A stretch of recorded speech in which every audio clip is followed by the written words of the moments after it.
What's up, guys? This is Alpokiar, the Venture Log, Volume 2, Database, February the 18th, 5:26 at the PM time. Now, it's a little snow outside, a little February, a little of my birthday, a little of Umaga's birthday, a little of, just the beginning of the entire 2021. And it just feels amazing when you're doing what you're supposed to be doing and you grinding and you've seen results. And it can be also really equally almost as frustrating to just like see no results in your work after a period of time.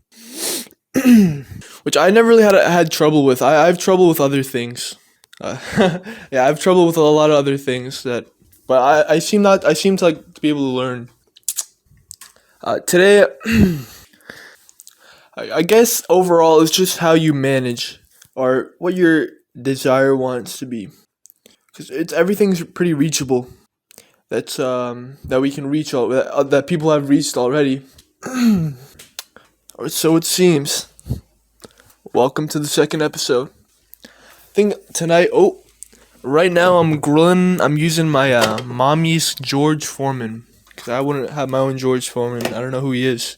So I'm baking a white bread with sesame seed, Swiss mozzarella, Monster, and some turkey. With some pepper jack on it, some spicy pepper jack, and it's gonna be delicious. I'm making it. Like my plan for this pepper jack, when I made it, there's 3 separate ingredients to this basically. So I'm using the white bread as a filler to fill my stomach up, and also the sesame seed has the extra taste which you really want, which I really like. The turkey was this time around it was had some pepper, some hot on it, which was nice, sliced from Market Basket, obviously fresh. And that's for the proteins. Like if I were to go to the gym, back to the gym, I would not need those. But now I just like No, I don't want grilled cheese. And the cheese, you always gotta have cheese. God save me. Well, it's done. I'll eat it after the episode. I don't know. I might pause right now. I'll just take a bite.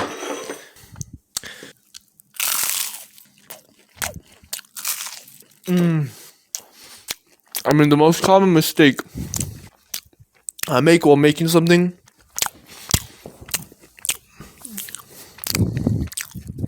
is the inside of the turkey, inside of the sandwich is cold. But anyway, what did I do today? It's the day's only not even like over. But I basically painted some celebrities I'm planning on like posting soon. Just like not celebrities you would know, I think. Well, if you know me, you probably know them. I'm talking about like celebrities like that I think these celebrities should have appreciation, like Keemstar, like Leafy, like Jordan Peterson. His painting is actually really like one of my most unique styles. And Sam Hyde, starting that today, amazing, looking great so far. But the least one I've worked on yet. A lot of things can go with that. And yesterday I finished my Viper the Rapper Get the Gat custom album paint art thing, and I gotta say, if I did work a little bit more on this, like people really don't understand like how to like make things properly. I'm sounding so arrogant, but let me see if I can live up to that statement with the following explanation of why I think that. Like people work 6 hours or 20. No, it's more than that. Trust me, 10 hours. I know. I've talked to people in art class. People work a long time on single pieces. And you just start to develop the slowness. Like if you're actually like any experienced people out here like that know how to do things like faster, like when you're painting, if you're just doing the right things back to back, it takes a second. And I actually learned something really spectacular today. Like I pretty much was working on 1, 2, 3, 4, 5. Oh, and I painted Colossus Crazy too. So today I started on Sam Hyde, Jordan Peterson, Colossus Crazy, Keemstar, and Leafy. I finished Leafy really spectacularly, I think. Keemstar, it barely worked. I like it just doesn't. I think I learned about like when a human face doesn't have the eyes, you have to really exaggerate the because this Keemstar one had a beard, and that was probably the most human part. I had the smile. I actually nailed his smile. I think his smile is very well. And then the hat's nice. I'll show all these pictures, by the way, but I think the glasses are missing. And I could go back, and I probably will go back on the glasses because they're actually like really bad in some areas, like just like one or two strokes. And yeah, and I worked a little bit on, yeah. So I pretty much finished Leafy and Keemstar. And what I learned basically from today, from working on all the five of these paintings at once, is that it really, like, there's no concise way to be like, oh, I'm gonna be better this time, I'm gonna do better this time. Like, when you make them in bulk like this, you figure out some paintings just randomly are better than others, and other paintings need a lot more work, and some paintings that you literally spend the least time on, and they're the best. And you're thinking, what? And that was the case with Leafy. I think this is a pretty good painting. For the actual time frame, definitely under an hour.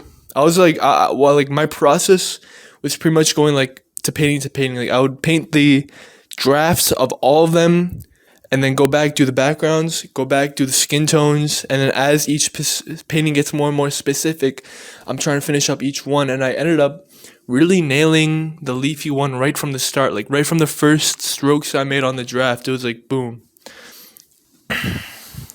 And I think that people, I don't know. I think that people who think that like it takes a lot of time to make something great just like don't like they think that because they haven't really like seen what happens when you do that. I'm not saying it's bad.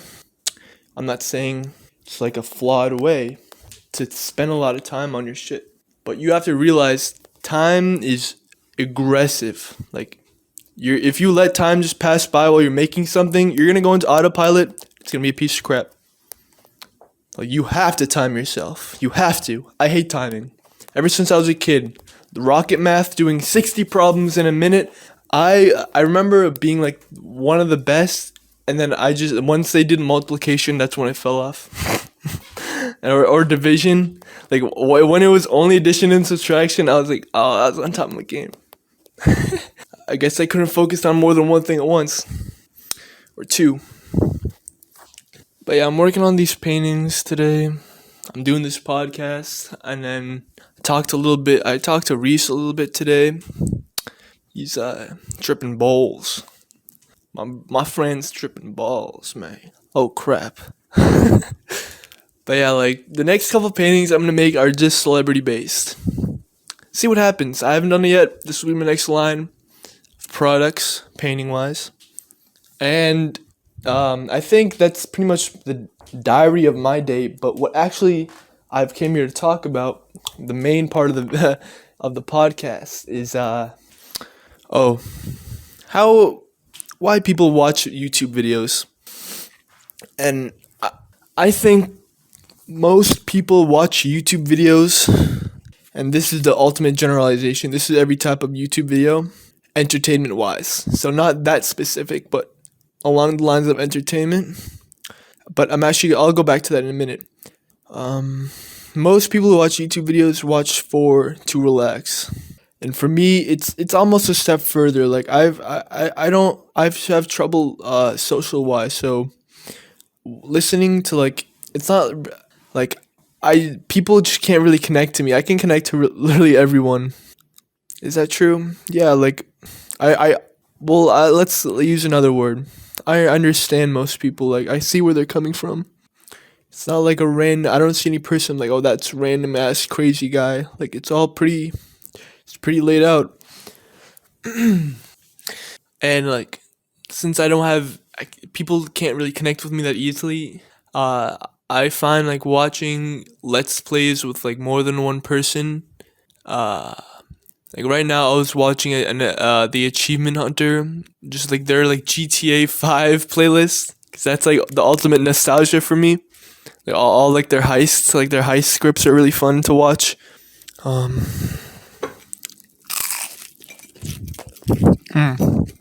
okay, okay.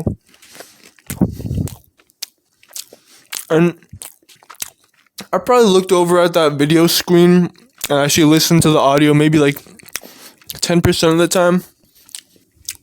But while I was painting today, but it really makes me feel like I'm not alone. And it goes to a deeper level for me. It goes to like not just like what they're talking about and how like there's other people talking in the same room as I am, or I'm like listening to them talk.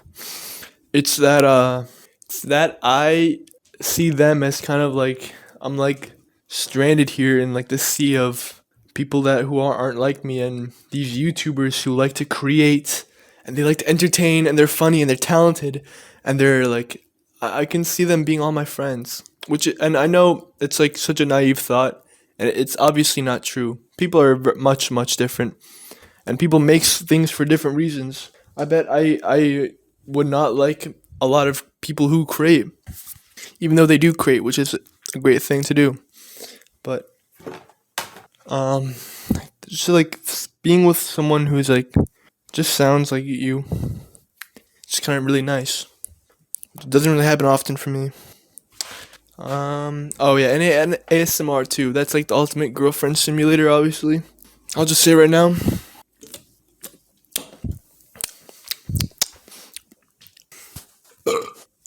I'm gonna end this off with with with kind of like my statement. Like you just gotta swing a lot.